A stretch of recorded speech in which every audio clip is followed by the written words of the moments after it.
One of my favorite artists in basically any kind of music, but especially electronic music, the number one artist, in my personal opinion, in terms of electronic music, is a guy I really listen to a lot. His name is AU5. His real name is Austin Collins, and basically just a really cool dude that I really like listening to his music for. He's very knowledgeable, very knowledgeable. The dude really has a good head on him, and he's just overall a really cool person.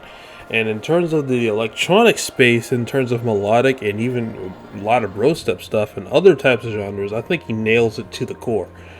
And so that's the reason why when this B-roll footage that you're looking at, I was had the opportunity last year, I think in November 18th or somewhere like in the later part of November last year in 2018, I had the opportunity that I knew I wasn't going to get for a long time to actually see him live, and I am so thankful I took that time out to do that. Now, the cool thing is about this situation is that this wasn't the only artist, of course, but I wouldn't mind if that was. I also got to see two other artists. One that I've never listened to ever in my life before, which, whatever.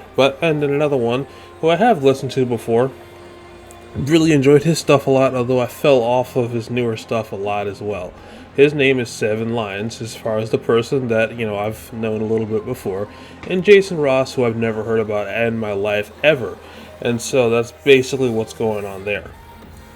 If you're not familiar with what I'm talking about, last year Seven Lions performed basically a national United States tour on basically, like just something fun to do, I guess you could say, on basically called The Journey. And essentially, he took several artists, AU5, Jason Ross himself, and Midas and some other places, although I don't think AU5 and Midas performed in the same locations at all. Basically just simply, playing music and having a lot of fun. And the fortunate thing is that AU5 opened for him. And so in this video, I want to talk about that kind of experience of basically seeing that kind of live music place for electronic music and doing so for the very first time in my entire life. So let's go ahead and get started with that. Now, the thing that I really kind of enjoyed with this particular aspect of this music adventure, I guess you could say, is that basically I didn't really know what to expect other than one thing, that it was going to be very loud, but I'll get onto that later. And I didn't really know what to expect. I didn't know how to really react to it. And it was a very interesting experience, and one that I think, at least for some artists, I will definitely do that again. And some others, maybe not, but at the same time, though, still wouldn't mind it. So, basically, that's kind of like the way I'm starting from when it came to this. And I remember very distinctly, I was in the AU5 Discord server, and he made an announcement saying, "Hey guys, I'm going on tour with Seven Lions," and I went to go check out the date, and I'm like, "Wait, is that Virginia? Oh my gosh, it's Virginia!" Because I live in the state of Virginia, and one of the cooler things is that I was like, dude, I have to go see this. I have to be there. And so I did my very level best to try and make sure I could make plans and make arrangements and things like that to actually go there. And I did it. Oh my gosh, yes. And so I absolutely freaking did it. And I am so freaking glad I decided to do it. Because when I got to the area where it was basically being hosted, which was called the Norva, I think. It's somewhere else in some other city that I don't live in. That's relatively close, but still not where I live in. Basically, it was just kind of a cool experience just going down there and just seeing things. I remember the first thing I did, okay, so basically, this is the day, the Sunday that basically this is happening. And so I'm like, okay, I get home, I wake up and go to church, and after that, after church, I basically just, cruise about the rest of the day. I think I took a nap or something like that, maybe. I'm not entirely sure. But I did something like that. And then I think I might have woke up. And then after that, I basically just was like, you know what? I want to prepare myself right away, because it's about 3 or 4 hours before I get going or whatever. I don't remember exactly how long, but it was a decent amount of time. So there you go. Did that, and basically I got dressed, got all the stuff I need to get. I got earplugs. And this is one thing I do want to make mention of that I was kind of alluding to earlier. Freaking always, no matter what, bring earplugs.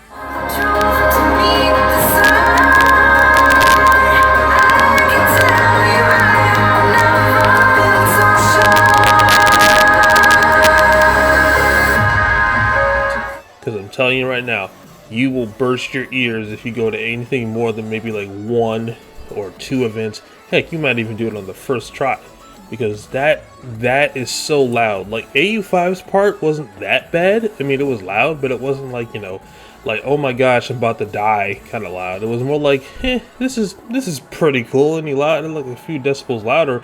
Probably be a bit uncomfortable, but I can deal with this. But when it got to Jason Ross, who was the second person right before the final and grand act, the Seven Lions, it got so loud. It just like, what the heck? Look, I had my earplugs in when it just as it got to Jason's Ross part. I did that. I took it out for a quick second on one ear, and I'm like, nope, never doing it again. And so there you go. There was a couple of times where basically I just wanted to kind of see the muffled difference between it, and it was quite a large difference in terms of quality of hearing, in terms of the ability to hear all the frequencies, like the high end stuff, like, you know, the sharpness of the music. But that was not worth, you know, losing my hearing over just having the full range of hearing with you know, when it came to having the earplugs out. Because that stuff is super freaking loud. I'm sorry, it is super freaking loud, and probably almost unreasonably so. But always bring earplugs. I always dead serious about that. So I did my thing, and I got the earplugs, and I took a lift. I think it was, yeah, I took a lift to basically get to where the location was at, and there was like a mall nearby, and I just decided, you know, I'm just gonna walk around. Do that, just wait for the thing to happen, and basically there it was. I had found the spot beforehand, and I was one of the first people that was there. I think I was probably like the first 4 people. I mean, technically I was actually the very first one that was there, but in terms of being actually in line, I was actually the one of the first people there. And one of the cooler things is that, you know, I kind of got to see a little bit of the crowd that was going to be there. Some of them were interesting characters, but a lot of them were just basically people that were my age, or at least around my age, and just wanted to have a good time. So that was good. And one of the most surprising things, I will, honest to God, never forget this. This is like one of the only legitimate times that I actually went out and gave somebody a hug. I don't know what happened, but I basically was like, okay, well, let me just see what's going on around me. I noticed there's a line, and then I turned back around, and freaking Austin is there. Like, he's standing there, literally just standing right there, talking to some people, having a good time, and it's like, oh my gosh, my heart just sank for a quick second, because I'm like, that's him, that's that guy. Oh my gosh. I was just like, I was freaking out of my head for a quick second. And so I was like, you know what? I have to meet him. And surprisingly, the dude's not that tall, but, you know, he's tall enough to be, you know, he's not like a midget or anything like that. But I would say he's probably like a little less than 6 feet maybe. But the dude, so cool. And like, I walked up to him, hey man, like, hey Austin, what's up? And then like, I think he recognized me basically on the spot, pretty much. It was kind of funny, because I mean, I like I said, I'm in his Discord server, and I think it was 1 or 2 times before where I had talked to him with a whole bunch of other people just in the group voice chat. So I think he recognized my voice from that. And you know, he just like, hey, is Marlon, right? And it's like, yeah, man, and just gave him a hug. It was so cool. But after that, it was kind of awkward because I didn't really know what else to say, but. Yeah, that was kind of an interesting experience. So that was the first time I ever met him. I didn't get any pictures, unfortunately, because stupid me was so embarrassed to even try to ask. But I regret that. That's the only thing I regret from that night, is just not getting a single picture for him. But I did record a bunch of videos, so that makes up for it somewhat. But regardless, but basically, yeah, that was kind of my experience, and there was also one other experience, which is kind of a little bit weirder, I guess you could say, but it also makes sense considering the fact he was the opening act. Is that they let us in, they started accepting things and whatnot, basically making sure that everybody is appropriately, like they had these little bands that basically say, are you 18 or older, or 21 or older, I guess basically just to make sure that everybody that wanted to have alcoholic beverages could actually legally do so. So there you go. And that was basically that with there. And so pretty much the next thing after that I remember is that we all go, I started to go into the thing, and that was all good. And the next thing I noticed Austin's walking past me again. I guess we're getting ready to get his set started, and basically there you go. And basically the next thing that ends up happening is that I just talked to him for a brief moment, and he's like, yeah, that's cool, man. It's just and then goes off and does his thing. And so that was basically that. Now there was one artist, local artist act. I had no idea who he was. He was just playing some random house music, and I don't really know who he was, but kind of set the stage for how things are going to be, and that was pretty cool. All right, so there you go. And I was totally fine with that. Like I said, I have no idea who that guy was. I don't have a clue. But cool dude from the little I could see of him. So just playing some footage of that right there. And the next thing after that is that the music starts to slow down a bit, and then just everyone's ready for it to start, and then it starts. And then I remember unfortunately I didn't record this part where he basically said, this is the journey, basically just announcing that this is the tour that you've all been waiting for. So the concert event thing, the club thing that you've been waiting for. So let's get it started. And just a cool event overall. I loved it. And just basically went under that. He played a few songs that I, at the time, didn't recognize, and a lot of these you will recognize because this is before he released a lot of the tracks that were actually on this thing. Like, for example, the first song he played was Stargate from his LP Devorum, which is the first track in the thing.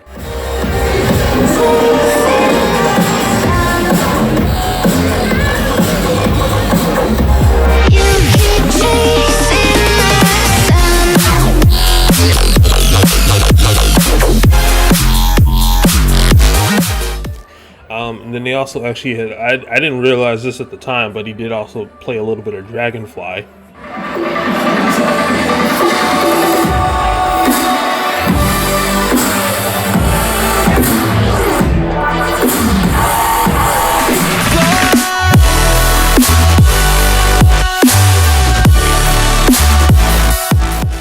And some other things like that. And it was just, it was just a cool event. So there you go. But yeah, that was, and that was one of the most awesome things that have ever happened in terms of meeting him and everything like that. So let's talk about the other artists. Yo, make some noise for Jason Ross.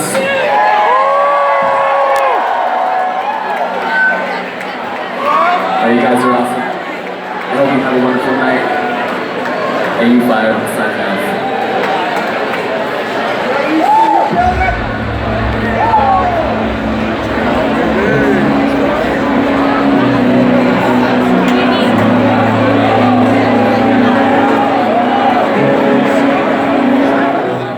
The other artist after Austin played was Jason Ross. Jason Ross, I had no idea who this dude was, and I haven't really done any more research in them because, quite frankly, he was more of the low point for me in the event. Although there was a lot of points that, like, keep in mind, when I say low point, I don't mean like, oh, this guy's a disappointment. No, I just mean like it just was the least exciting because it was music that I didn't typically enjoy. I don't like, he was playing a lot of house music, and to kind of give you a visual representation of how much I enjoy house music, just look at my singles and like different, like just look at the music that I've made on my own channel, right? just browse through the singles, basically, like kind of like the singles playlist, and look at each genre that is listed, and you will see that there's approximately maybe 1, 2 house tracks, and that's about how much I enjoy those house tracks. And even with those house tracks, they still can include a lot of elements of dubstep, and that's kind of basically my representation of how much I enjoy house. I enjoy it, but it's nowhere near my main genre whatsoever. So there you go with that one.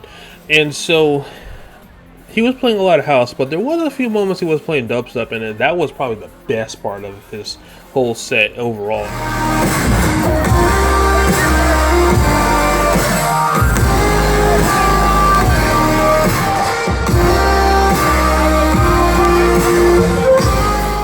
And I just loved it a lot. It was really enjoyable, really great, and had no real complaints.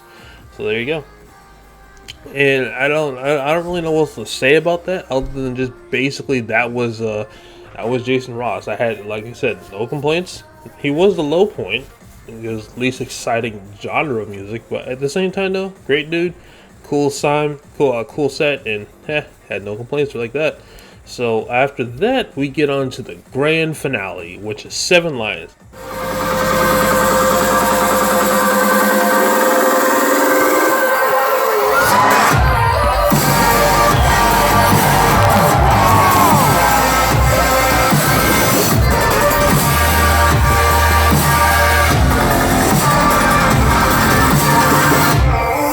Now, for me, 7 Lions is probably the second most interesting act. He was in the middle.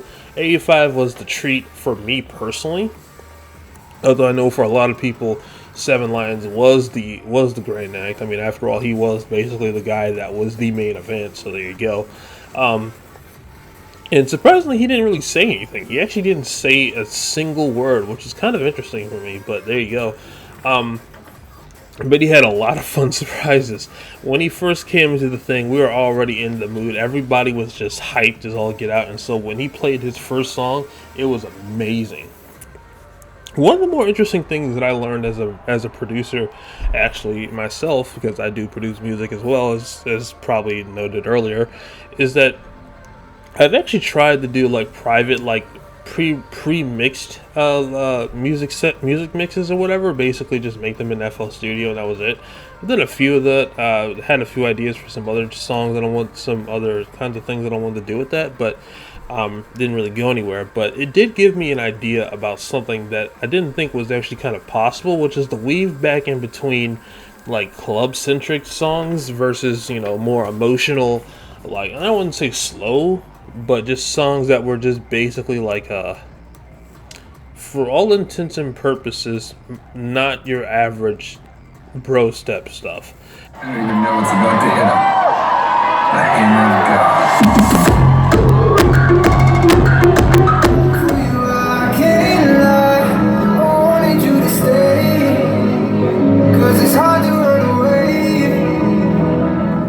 Which is exactly what he was doing. He was weaving in between, like, bro step type stuff and, like, just maybe just more like club type genres in general versus like emotional stuff. And you could see that kind of mixed in between if you were there, which was really interesting. It was actually kind of an interesting experience to kind of learn, and I didn't realize that it was something you could do. Just like back before, when I listened to an 85 mix, one of the things that he would do is that he would change the pitch of a song from its original key. Like, I remember there was a mix he played on Moonland next to a different song, one of his other remixes, I think it was Odyssey from Akira Complex, and he made Moonland, like, I think 1 key higher. I didn't realize you could do stuff like that in a mix, but that is something you can do. And 7 Lions' little mix thing was another thing I didn't realize that you could do, just as a producer thing, I guess you could say, because I thought, maybe play it the whole song and then just go into the next song. No, he was weaving in between a whole bunch of different songs, like drop, breakdown, drop, breakdown, drop, and every time it changed from a drop breakdown, it was like a completely different track, basically, which is kind of neat.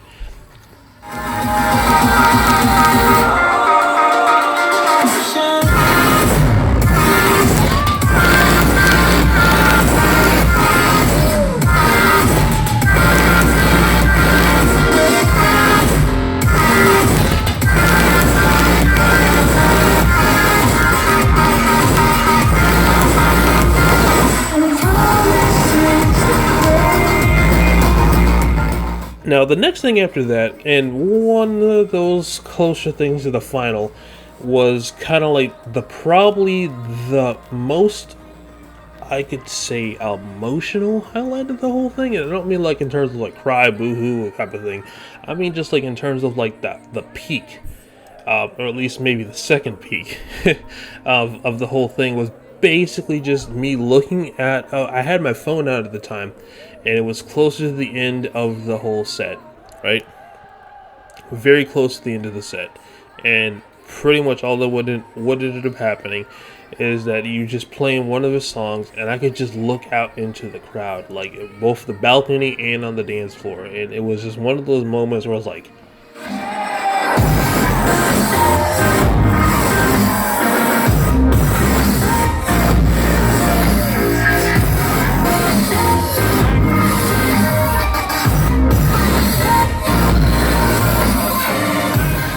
this this is part of what it means to be alive. And it was kind of like one of those moments where you just couldn't, you really couldn't at the end of the day explain it any better. Like the whole crowd was in sync, everything was in sync, everything was in sync. I cannot stress that enough. And it was one of those moments where everybody's in the zone, and there was really like just, I don't know, it was really cool.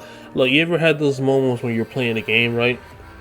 Everything is going so well, everything is happening so good, and it was for like a brief moment, maybe like a minute or two at the most, and just everything is just like you're just in that zone where everything is happening just so well.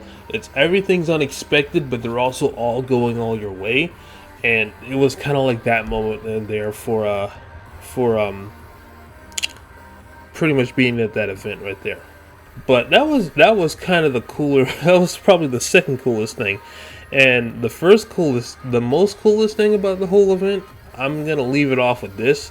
So I just let you guys kind of watch it for yourself, because it was one of those moments that big old troll, but still freaking great. So anyway, if you guys enjoyed this video, be sure to like, favorite, and subscribe. And that's kind of all I really wanted to talk about, just kind of like my experience from that whole thing. This is almost a year ago when this happened, but at the same time though, I figured now would be a good time to kind of talk about it. So there you go. In any case, hopefully you guys enjoyed the video, and you will see what I mean in just a quick second. Bye bye.